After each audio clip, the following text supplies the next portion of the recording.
Hello, hi guys! Magandang hapon sa inyo lahat.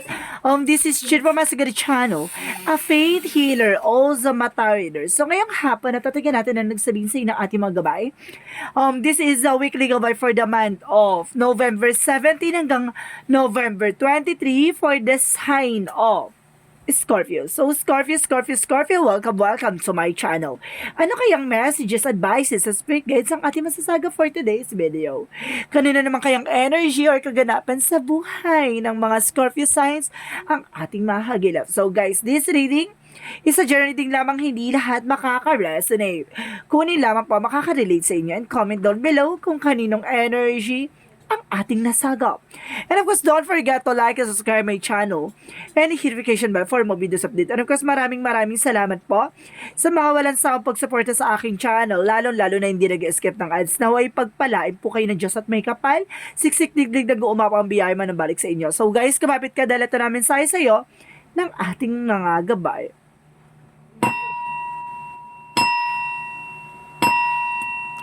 Angel Spirit Messages, bigyan mo ka ng pasabog-bulabog na mensahe para sa mga kapatid nating Scorpio. Angel Spirit, hindi man information. Ano kayang pasabog at bulabog, diba? So, there's a Seven of Pentacles. So, sinasabi dito, there's a harvest time. So, this is the moment na kumbaga, yung mga bagay na kumbaga pinagtrabahuhan or sacrifices. So this is the paying off or something long-term investment or long-term view for hard work. So sinasabi dito, there's a perseverance. Yung mga pagtsatsaga mo. So ito na nga, no? Mukhang aanihin mo na yan. At the same time, there's a Six of Pentacles. Magtutuloy-tuloy na raw about sa finances for you. So this is the moment na talagang lalago at papasok ng mga magagandang blessings sa'yo. And of course, there's a Four of Cups. Reevaluate or analyze. So, ibig sabihin nito, may mga bagay na kailangan mo pag-isipan bago ka mag-take ng actions. And of course, kailangan mo mag-meditate, no? Para mailagay ka sa magandang kalalagyan, no? Para hindi ka mapunta sa maling eksena or maling decisions, ganon.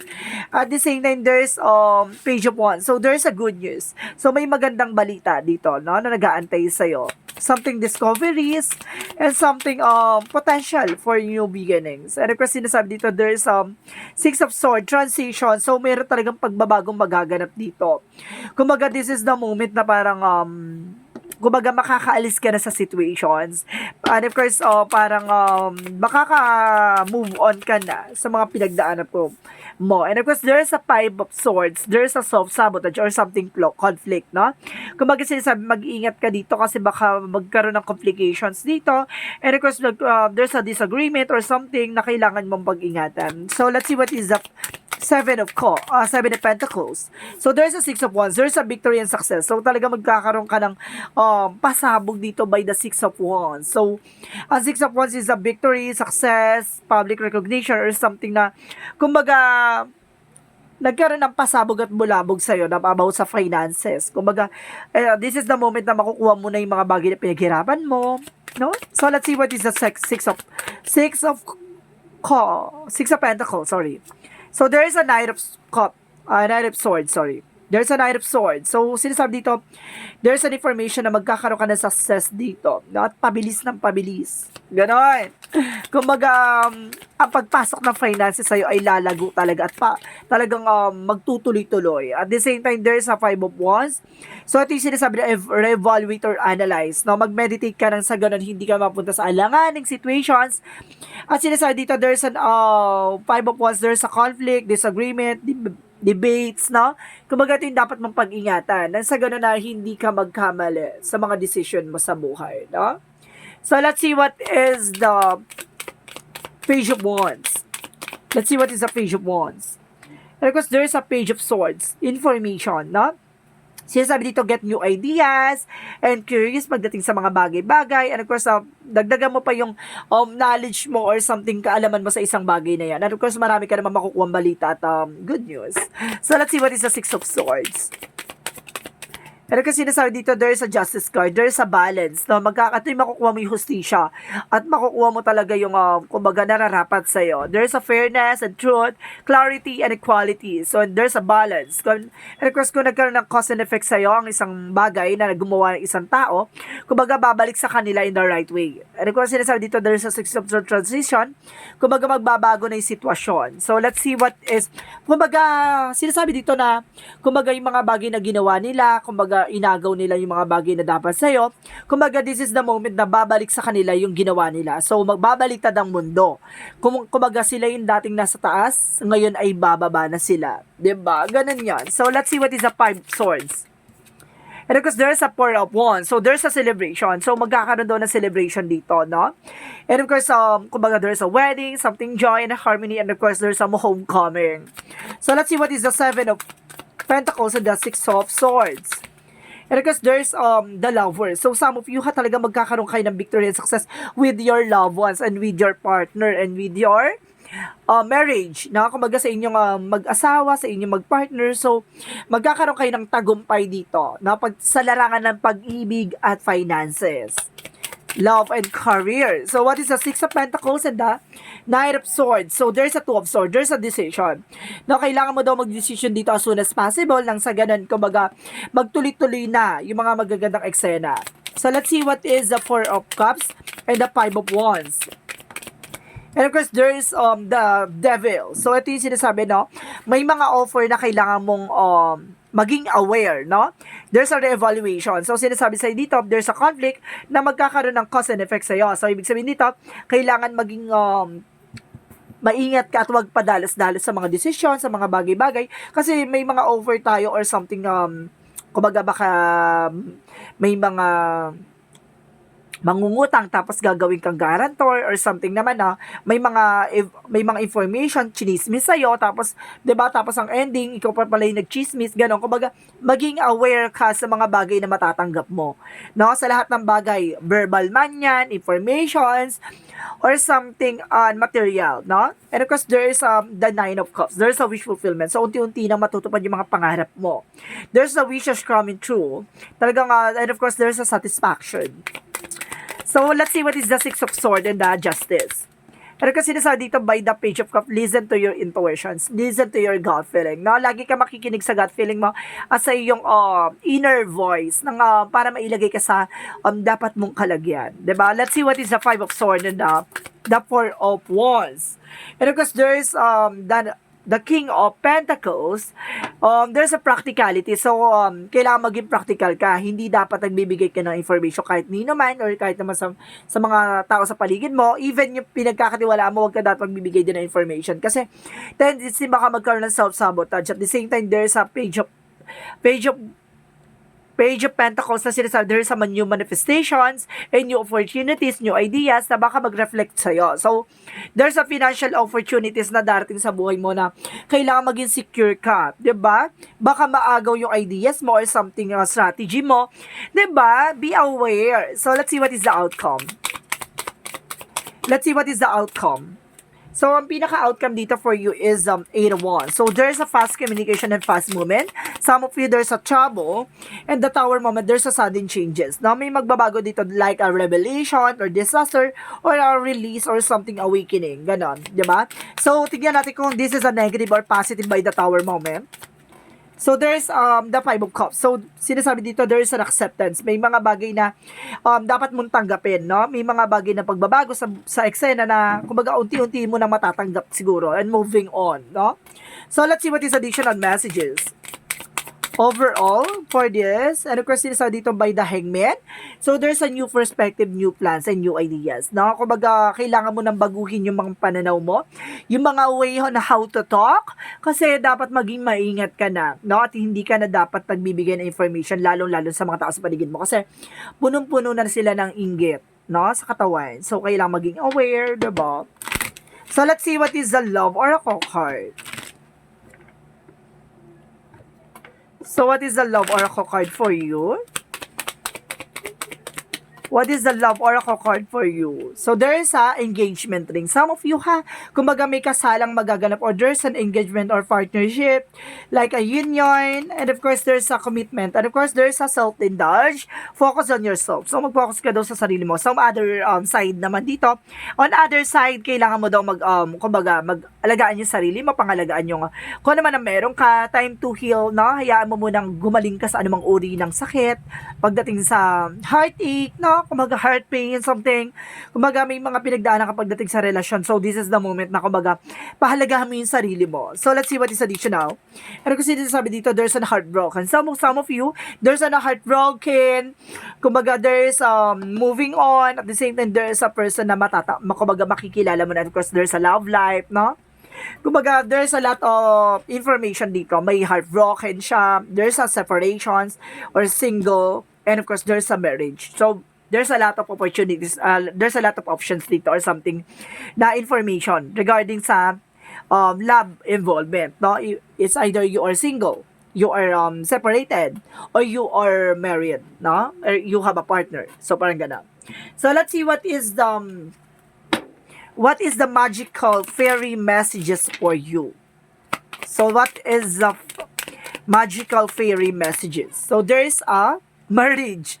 So, some of you may partner, no? Having partner. The fairies joined you in a celebrating wedded bliss. So, ibig sabihin talagang some of you may asawa or may partner, ha? Talagang meron ditong something everlasting promises. So, additional pa, para mas clear out. And because there is a birthday, or some of you, ha? Kumbaga, ano ba ngayon? It's November, no? So, magbe-birthday. So, kasi matatapos ang November, hanggang November 22. So, some of you magbe-birthday pa or nag-birthday na. So, a significant birthday hold the answer to your question. So, itong birthday mo, baka ito yung magkaroon ng kasagutan sa lahat ng katanungan mo. So, let's see what is additional messages. Let's see what is additional messages for you. So, there's double mission. So, ibig sabihin dito, kumbaga, may mga mission ka or may mga life purpose ka na dapat mong gawin, no? At the same time, kumbaga, magkakaroon ka ng inner clarity dyan. And of course, there's a portal. You decide, rewards, no? Talagang marami ka matatanggap dito. Minsan may mga bagay na hindi mo pa nakuha. So, darating yung araw na makukuha mo na in the right time, no? On the right time. On the perfect timing. In the divine timing. So, darating yan kung para sa'yo. So, let's see what is the yin and yang oracle card. What is the yin and yang oracle card? So, sinasabi dito, there's a separation. I told you so, di ba? May separation, may wedding, and of course, there's a single. So, some of you, there's a separation talaga. And there's a lack, pass. So, ibig sabihin talaga may nakaraan, no? At the same time, there's a guilt. May galit at sabotage dito, no? Some of you, maaaring may galit sa yung ibang tao or yung person na to, na nagbibigay ng sabotahe. Let's see what is additional messages for Archangel Raphael. Archangel Raphael messages. And of course, there's a fear of fresh air. So, some of you, kailangan nyo ng sariwang hangin and sunlight. So, there's a fresh air and of course, there's a sunlight. So, ibig sabihin, kailangan nyo ng nature. Sa madaling salita, nature ang kailangan nyo, no? So, let's see what is Archangel Michael messages for you. And because there is an have confidence. So, kailangan mo magkaroon confidence sa sarili mo, ha? And your inner guidance is real and trustworthy. So, itong gabay mo ro ay mapagkakatiwalaan mo. And of course, there's this situation is already resolved. So, some of you, ha, maaaring nasolusyonan na yung mga problema nyo, maaaring nandun na kayo sa exciting part or momentum mo. So, let's see what is additional messages. And of course, dito, there's a denial. Kung mag-i-acknowledge mo yung fear, palitan mo yan ng awareness and consciousness, no? And of course, there's an information by the service. Or some of you, there's a public servant, or there's a services na nagbibigay ka ng, sa tao, no? Ng tulong, or something. So, let's see what is the Monsology. Communication is the key. So, kailangan nyo ng communication. At the same time, the answer you need is coming. So, yung kasagutan sa lahat ng katanungan mo ay parating na. So, this is the moment na masasagot na lahat ng question mo. regarding sa kung ano man yan. So, let's see, the time to decide. So, this is the moment na kailangan mo rin mag-decide, no? So, let's see, yung heart desires mo, kung ano talaga yung gusto ng puso mo, no? So, let's see. Pero kasi sa dito, there's an amethyst, you have psychic abilities. You're, kumbaga, meron kang spiritual abilities, no? Like a third eye, something, kumbaga, tarot reader ka din, or something. And because there's a love, may love involvement dito, no? There's a love talaga. And because there's a inner truth, no? Ipapakita ang katotohanan, and there's a communications. So, let's see what is the chakra.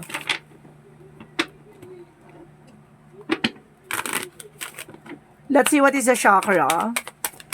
There's an enlightenment. Magkakaroon ka ng kaliwanagan, ha? Sa mga bagay-bagay. And of course, there's a complacency. Ibig sabihin nito, may mga bagay na kumbaga natatapos na, at may mga bagay na kumbaga kailangan mong tanggapin. Parang gano'n. There's a bittersweet. Kumbaga, mayroon ditong pagkatapos ng pait ng mga pinagdaanan mo, may tamis ng tagumpay. And there's a victim. Maaaring biktima ka ng kung ano man yan, no? Maaaring biktima ka ng online scamming, or something na biktima ka ng investment scam, or something na biktima ka ng mga taong manluloko, or something na biktima ka ng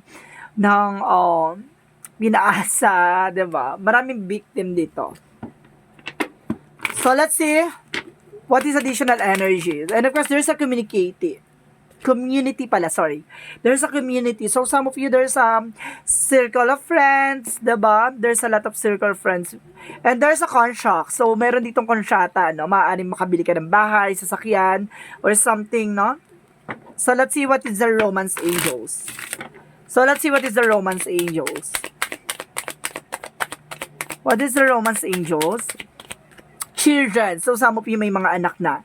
And of course, sinasabi dito, they stay optimistic about your love life. So, ibig sabihin dito, always being positive pagdating sa love life nyo. Huwag kang nega, huwag kang nag-overthink. Ganon. So, this is the angel's answer. So, magkakaroon tayo ng question regarding dito. So, ibig sabihin dito, mag-isip ka na magiging question mo. Then, bibilang ako ng 3. Then, of course, pag naisip mo na yung magiging question mo, magpipick na tayo ng card. No? Sige. 1, 2, and 3. Okay. So, let's see what is the angel's answer for your question. So, ito ni magiging sagot sa katanungan mo, no? Okay, there's an as your angels. So, ibig sabihin dito, kailangan mong humingi ng gabay sa ating mga anghel, no? Kung ano man yung mga decision mo or something plano mo, kailangan mo ng gabay. And of course, get more information, no? Kailangan hindi ka pwede pa daw padalos-dalos, no? Kailangan makakuha ka muna ng information, yung talagang matibay na informations na alam mong, kumbaga, hindi ka mapupunta sa alanganing situation. And of course, what is the Jesus loving quotes? As and shall be given to you. No, hingiin mo at ibibigay at ipagkakalob sa ni God what you deserve. Yung ko talagang aayon sa kalooban niya, ibibigay at pagkakaloob niya. So, let's see what is the angel's number. What is the angel's number? There's a 9. I am compassionate. So, sinasabi din, it's your compassion that makes you shine. You are devoted to helping the greater good and have a strong talent for speaking and speaking up for others, and your soul is most satisfied when you are being service. So, ibig sabihin dito, kumbaga, sa mga bagay-bagay, kumbaga, compassionate ka, no? Pagdating sa mga services, something ganyan, kumbaga, gusto mo talaga yung tumutulong ka sa tao. So, it's a good part, no? And being generous. My goodness. So, let's see, what is the messages of life? What is the messages of life? So, sinasabi dito with the messages of life, I reap what I sow. So, sinasabi dito, today, I remember that all I do will come back to me in some way. I understand that I reap the fruit of what I sow and fill my life and thoughts and deeds of abundance, light, and love. I sow the seeds knowing I will harvest the greater of riches. Ibig sabihin dito, kung ano yung tinanim mo, siya itong aanihin mo. Yun yung parang nagkaroon ka dito ng parang kasabihan na kung ano yung tinanim mo, siya ang aanihin mo. Mga bagay na ginagawa mo, magre-reflect din sa'yo. So, ibig sabihin dito, be aware sa mga bagay-bagay na gagawin mo, no? Kumbaga, wag ka maging padalos-daholos, maging mahinahon sa bagay-bagay. pag-isipan na maraming beses bago mag-take ng action. Nang sa ganun, hindi ka nagkakamali at hindi ka napupunta sa alanganin situation. So, this is a weekly gabay for the month of November 17 hanggang November 23 for the sign of Scorpio. So, this reading is a general reading lamang, hindi lahat makaka-resonate. Kunin lamang po makaka-relate sa inyo and comment down below kung kaninong energy ang ating nasagap. And of course, maraming salamat po sa mga walang sawang pagsuporta sa aking channel. Lalo-lalo na hindi nag-skip ng ads. So, ipagpalain po kayo ng Diyos at may kapal, siksik-liglig na guumapa o manumbalik sa inyong biyaya. Maraming salamat po guys and see you in the next video. Bye-bye and babush!